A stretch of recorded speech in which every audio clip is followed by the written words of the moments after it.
문제의 원인이 되라는 말은 당신이 어떤 문제를 다루든 당신 인생에서 어떤 일이 일어나든 그 모두를 전적으로 책임지라는 뜻이다. 안녕하세요. 나에게 힐링 책입니다. 오늘 소개해드릴 책은 버나드 로스 작가의 성취 습관입니다. 우리는 생각과 말은 자연스럽게 나오는 거라고 생각합니다. 하지만 생각과 말도 디자인할 수 있습니다. 이런 과정을 통해 우리의 삶도 완성도 높게 만들어갈 수 있습니다. 문제의 원인이 되라. 문제의 원인이 되라는 말은 당신이 어떤 문제를 다루든 당신 인생에서 어떤 일이 일어나든 그 모두를 전적으로 책임지라는 뜻이다. 심지어 상황이 당신의 통제를 완전히 벗어난 것처럼 보이더라도 말이다.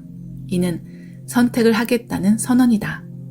자신의 인생에서 수동적인 주인공 역할을 하지 말고 자신의 미래를 책임지겠다고 선택하라.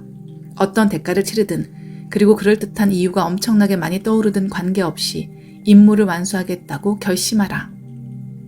다른 사람 깎아내리기.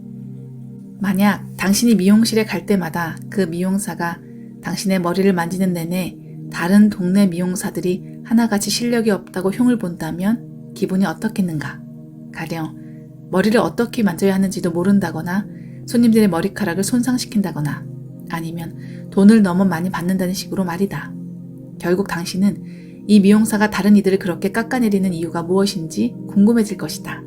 누가 봐도 경쟁자에게 손님을 뺏길까봐 걱정하고 있는 것처럼 보이므로 그가 이렇게 위협감을 느끼는 데는 그럴 만한 이유가 있는 게 아닐까 의문이 생길 수도 있다. 성공하기 위해서 반드시 다른 사람을 깎아내려야 하는 것은 아니다. 다른 사람을 제치고 직장을 얻거나 승진을 해야 하는 상황이라도 말이다. 오히려 다른 사람, 심지어 경쟁자를 칭찬하는 행동이야말로 품위 있어 보인다. 그저 자신의 일에만 매진하라. 자신의 장점과 능력에 관심을 가지되 경쟁자들이 무슨 일을 하든지에 관해서는 신경 쓰지 마라. 시간이라는 문제. 우리가 목표를 완수하지 못한 변명으로 많이 언급하는 것 중 하나는 시간 부족이다. 누구에게나 하루 24시간이 주어지지만 테레사 수녀, 알베르트 아인슈타인, 빌 게이츠, 마틴 루터킹 목사가 각자의 시대를 이룬 성과는 다른 수많은 사람들이 이룬 성과보다 훨씬 대단하다. 그 차이는 다시금 의도와 주의에서 비롯된다. 그들에게만 남들에게 없는 여분의 시간이 있었던 것은 아니다. 그들이 시간을 만들었을 뿐이다.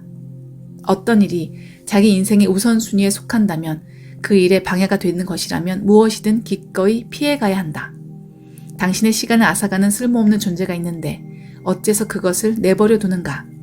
자신의 인생 시계에 여분의 시간이 생기지 않을 게 확실한데 자신의 목표를 달성할 수 있는 시간을 어떻게 낼 수 있겠는가? 며칠 동안 일기를 쓰면서 온종일 어떤 일을 했고 각각의 일에 얼마만큼의 시간을 투자했는지 솔직하게 기록하는 것도 도움이 될 수 있다. 아침에 샤워를 하고 하루의 시작을 준비하면서 문자를 보내고 이메일을 보내고 인터넷 검색을 하며 게임을 하는데 자신이 의식한 것보다 더 많은 시간을 허비하고 있는가? 당신이 어떤 목표를 달성하려고 노력할 때는 독서나 요리처럼 긍정적인 일이라고 해도 이것이 시간을 지나치게 허비하게 되는 원인이 될 수 있다.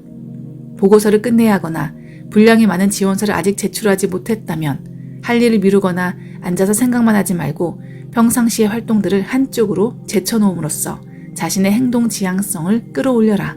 맡은 일을 완수하라. 요리를 하지 말고 통조림을 따라. 신문을 읽지 말고 나중을 위해 남겨두거나 그냥 버려라. 현대 사회에서는 시간을 잡아먹는 싱크홀이 끝없이 공급된다. 그 싱크홀에 빠지지 마라. 당신의 의지를 뒷받침해줄 수 있는 시간을 되찾아오라. 이유와 그 복잡함. 여러 가지 연구에 따르면 사람들은 자신과 그 주변에서 실제로 일어나는 일을 기록할 때 선택적인 태도를 취한다. 당신이 실상을 그대로 설명하고 있다고 아무리 확신하더라도 그 생각은 십중팔구 틀린 것이다. 누구의 행동이든 그 이유를 잘 알지 못하기 때문이다. 일이란 항상 벌어지게 마련이다. 우리는 행동을 하고 다른 사람들도 어떤 행동을 취한다. 만약 지금 벌어지고 있는 상황이 마음에 든다면 자신의 행동을 지속하면서 이 상황이 계속 원활하게 굴러가기를 희망하면 된다. 반대로 만약 지금 벌어지는 상황이 마음에 들지 않는다면 다음번에는 행동을 바꾸면 된다.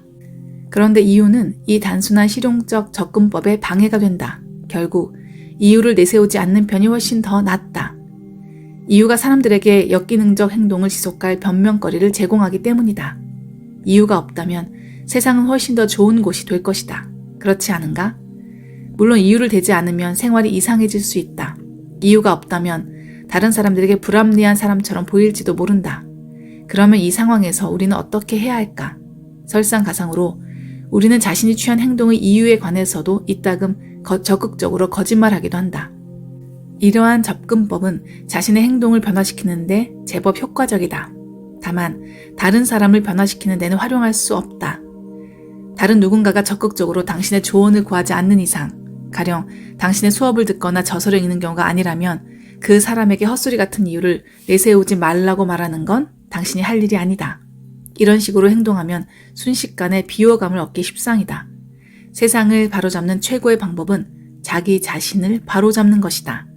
내가 수강생들과 워크숍 참가자들에게 언제나 경고하는 말이지만 집에서 어느 누구에게도 결코 이렇게 행동하려고 하지 마라.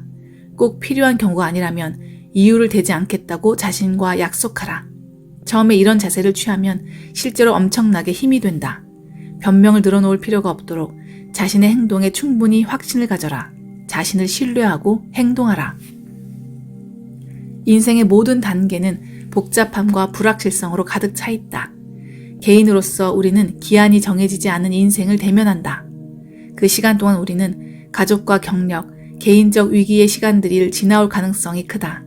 우리의 주변 세계는 한층 더 예측할 수 없다. 상황이 평소와 다름없이 잘 흘러가는 모습에 나는 언제나 놀란다. 자신의 인생 목표들을 대략적으로 파악하는 것은 대단히 좋은 생각이다. 그리고 자신의 진로에 대해 너무 엄격하게 굴지 않는 것 역시 좋은 생각이다. 가능성에 항상 마음을 열어두라. 다른 사람들을 받아들이고 새로운 기회가 나타나거든 귀를 열어라.